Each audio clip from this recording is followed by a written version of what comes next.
Well, everyone, it's time for us to go and take a look at the Samsung Galaxy A23 and see how this particular phone holds up and compares in 2025. Now, in a lot of ways, I probably will tell you this type of device is probably not the first one I'd recommend buying. I think there are substantially better types of phones that I would personally recommend buying this year. But with something like a Galaxy A23, I still think this phone, if you're going to go ahead and buy it, there might be some reasons for it, but there might be some other better types of devices too. So we'll take a look at it throughout this whole entire video. But if at any point you want to go ahead and buy some phones that I would recommend buying this year, links will be down in the description below. You can get that from there and you can help support the channel at the exact same time. Now, starting off with the outside of these particular devices. The Samsung Galaxy A23 came out back in 2022. So this phone is kind of interesting because this is one of those types of devices that Samsung kind of dropped in their, cheaper type of lineup. So they have their more expensive,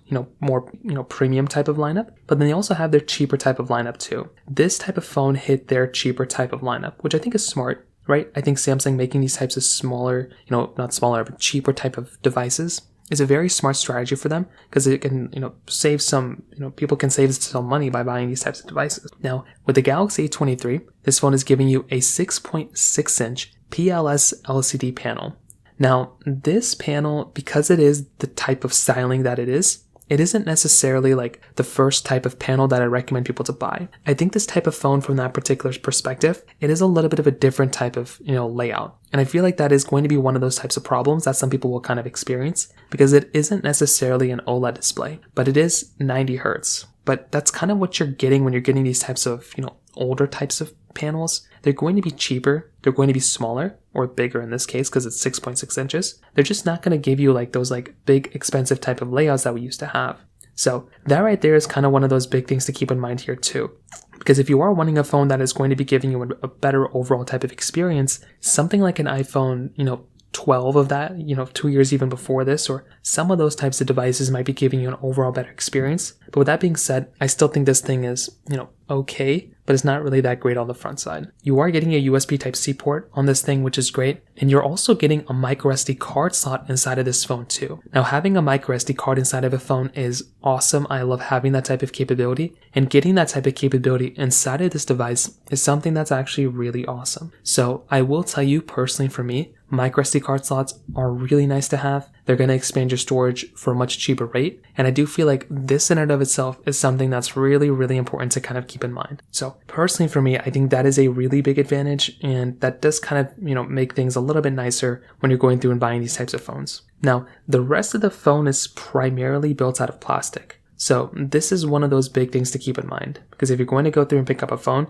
you are definitely going to go through and buy a phone here that is going to be pretty much built out of plastic. It's going to feel very cheap. It's not really going to feel that premium. So that is one of those things that you're going to have to kind of expect when you're going through and buying one of these types of devices as well. Because these types of phones are giving you a slightly different type of build quality from that standpoint. So I'd hate for you to go through and buy a phone like this if it's not going to hold up that well. And that is kind of what's going on when you're going through and buying these types of phones. So once again, kind of keep that in mind. It isn't necessarily the biggest deal in the world, but if you are about to go through and pick up a phone, just keep in mind that this thing is going to be giving you a slightly different type of experience when it kind of comes down to that side. So personally for me, I think that right there is another one of those big things to keep in mind there as well. Now, on top of that, when you kind of look at the whole entire body and how it compares against a lot of other devices that have came out in the last couple of years, this type of device is going to be one of those types of, interesting type of layouts for the most part. This type of phone is basically going to go through and give you, a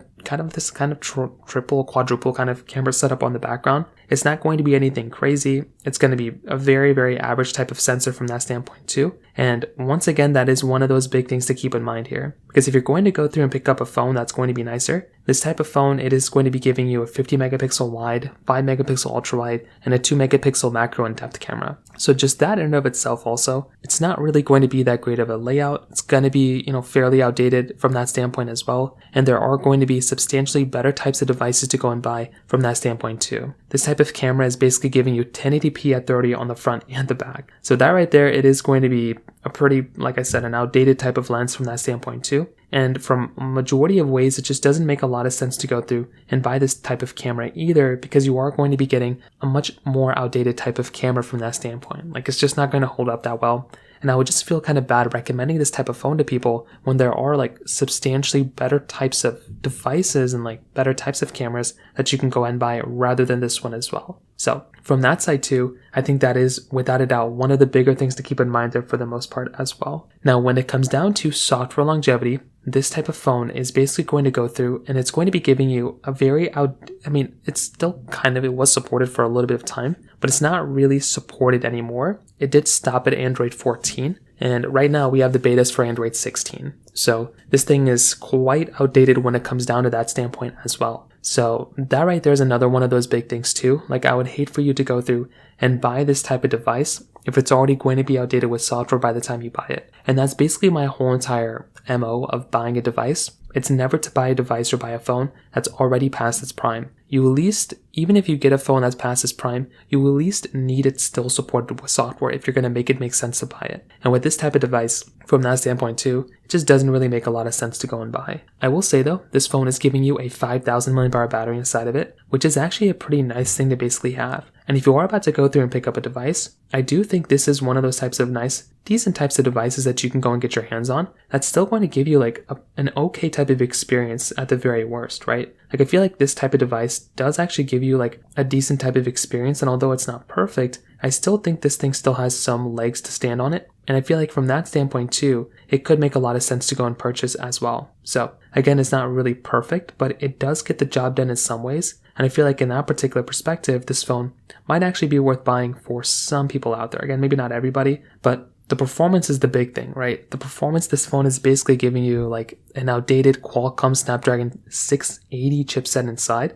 So that right there, it is already going to be a little outdated. But on top of that, when you're kind of looking at it in terms of some other areas, this type of device is also going to be outdated when it kind of comes down to its capability, like the performance. It's already a very outdated type of device when it comes down to it from that side, and I just don't really think it makes a lot of sense to go and buy it from that standpoint either. So that is kind of one of those other types of things to keep in mind. And ultimately, when you're going to go through and like pick up a device like this, I just don't really think it makes a lot of sense to go through and buy a device like this anymore, right? I think the Samsung Galaxy A23 was, good when it came out for a bit of time, but I just don't really know if it's a phone that I'd recommend people to buy anymore, right? I think there are way better types of devices to go and buy, and I think with this one, it just doesn't really make a lot of sense to go and pick up anymore. So I think if you were to buy a device, I think a Samsung Galaxy S23 would be a really good type of device to go and buy.